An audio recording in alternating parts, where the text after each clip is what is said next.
Well, hey, I really feel privileged to have my friend Stephen Price. His wife Sarah works on our staff here, and I consider him my friend.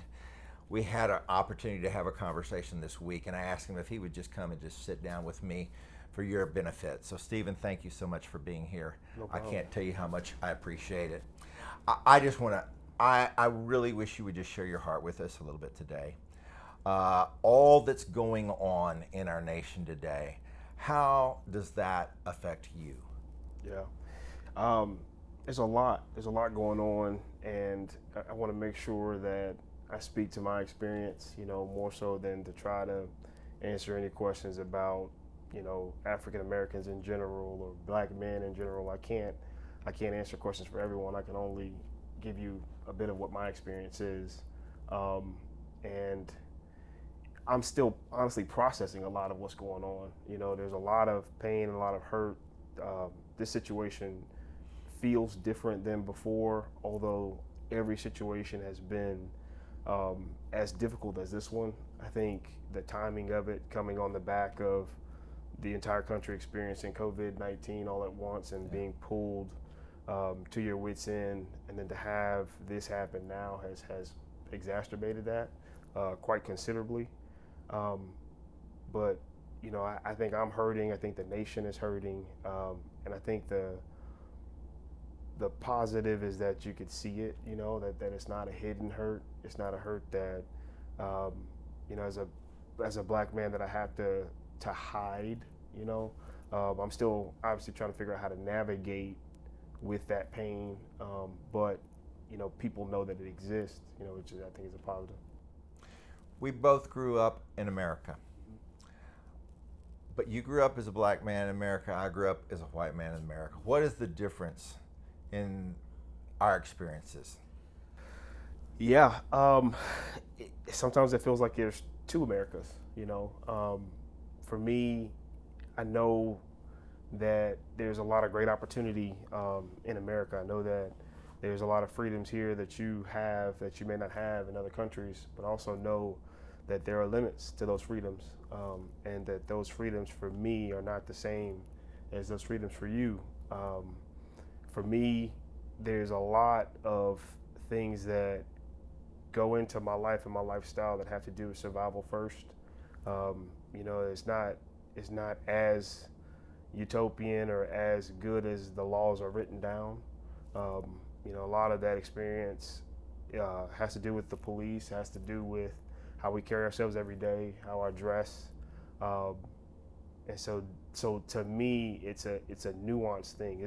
There are freedoms, but there are also definite things that are different for my experience and yours. You just told me a story the other day about Sarah asking you to go to the Yeah. to the grocery store or something. Yeah. And Yeah. Tell me about that. So just to give some context, my wife is white, and for her, our relationship has been a learning experience and the things culturally that go on with me, and the same for me with her. And in this time period and these time periods when things are heightened, a lot of my fears as a Black man come into play. Just in terms of how we live our lives or how I operate. And so she asked me, a simple run to the store type of question or whatever. And immediately I'm like, well, this is Texas, you know what I mean? Am I okay to go and do this is the thought process that I have. And I tell her, I'm gonna go change clothes. She's like, not shocked by it, but like, wow, you have to go, you feel like you need to go and change your clothes just to run to the store. And to me, it wasn't as much of an inconvenience to me as just a precaution in terms of my safety. Like, I'm considering that I've been in COVID for 3 months now. I haven't shaved. I don't look the way that I normally look. When I operate in public, a lot of times I try to disarm the people around me just so that I'm safe and that they feel safe. A lot of times there's an image for a Black man who's threatening to people, what he looks like, and if I dress the way that I dress at home, where that's casual wear, you're wearing athletic clothes, and I now have, not unkept, but just not as neat a cut of hair as I normally have, and I have a mask on the things that I used to disarm people are no longer available to me. You know, I usually like to smile at people or acknowledge them to create a sense of security between me and that person, so they don't have to feel threatened by my presence. I feel like I'm well spoken enough if I ever got in a conversation with someone that they'd be disarmed just by us having that communication. But again, when you have a mask on and you walk around a store, all those things are not available to you, you know? And so when I made the comment to my wife, like, yeah, I need to go and change clothes, I think it really impressed on her heart the types of things that I have to think about before I leave the house.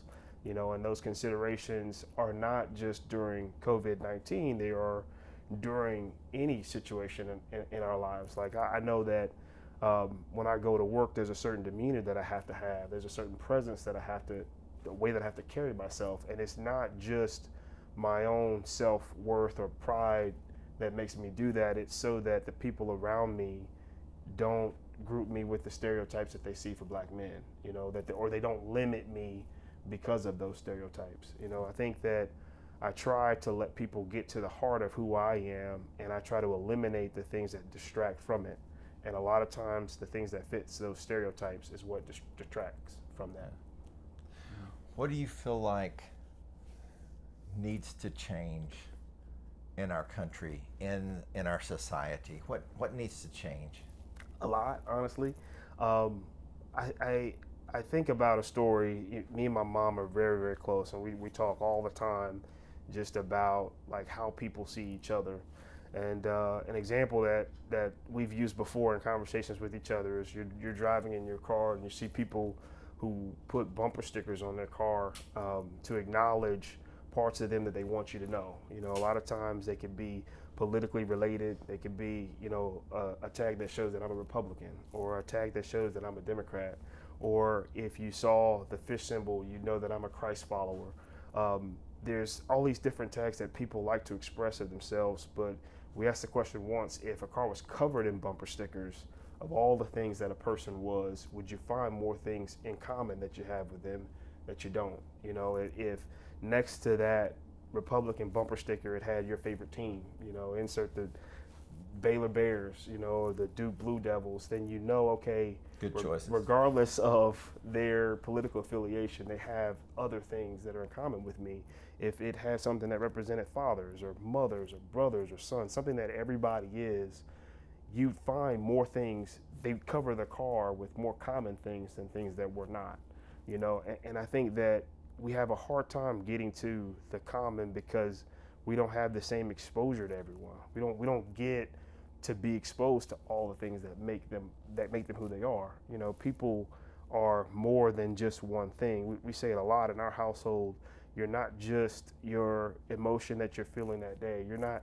If I'm angry, I'm not always angry. You know, I'm not just angry. I am angry in this moment. I'm expressing anger in this moment, or I'm expressing sadness or anxiousness in this moment, but I'm not just that one thing. I am more than that. And I think if people had the opportunity to meet each other continually and know more about that person, then you'd find commonalities.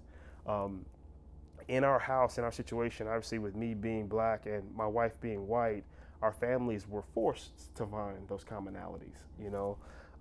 And a lot of times it takes that, which I think is sad about our society, that it takes us being, now we're related, for us to have those type of bridges and those type of communications. But when we did, you find the love. There are members in my family that I don't believe ever thought that they would be related to someone who did not look like them, you know.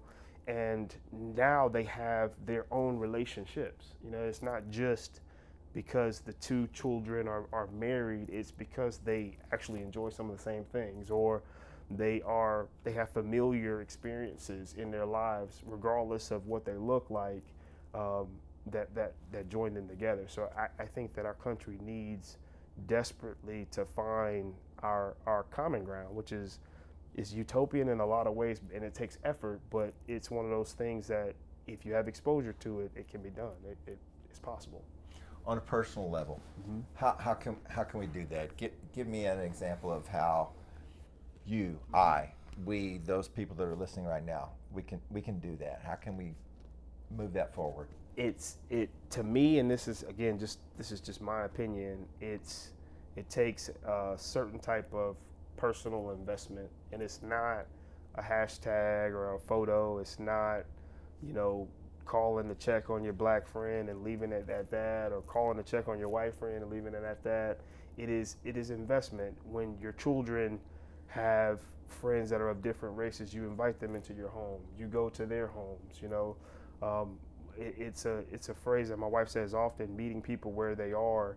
I think that we love our comfort zones. You know, and the places that we frequent are the places that make us feel good. A lot of times, if you want to know something about someone else, you have to go and experience what their culture is, you know, and it will open your eyes. I don't think I've ever talked to anyone who's ever traveled outside of the United States that didn't find something that they enjoyed about the place that they visited, you know.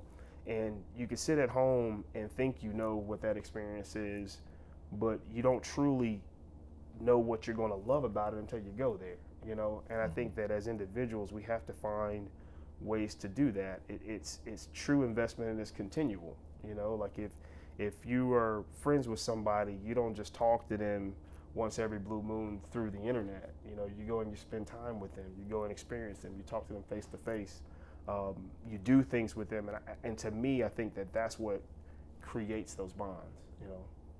So. How can I, if you're just speaking to me as a white man in America, what can I do to make a difference in your life and in the lives of Black Americans?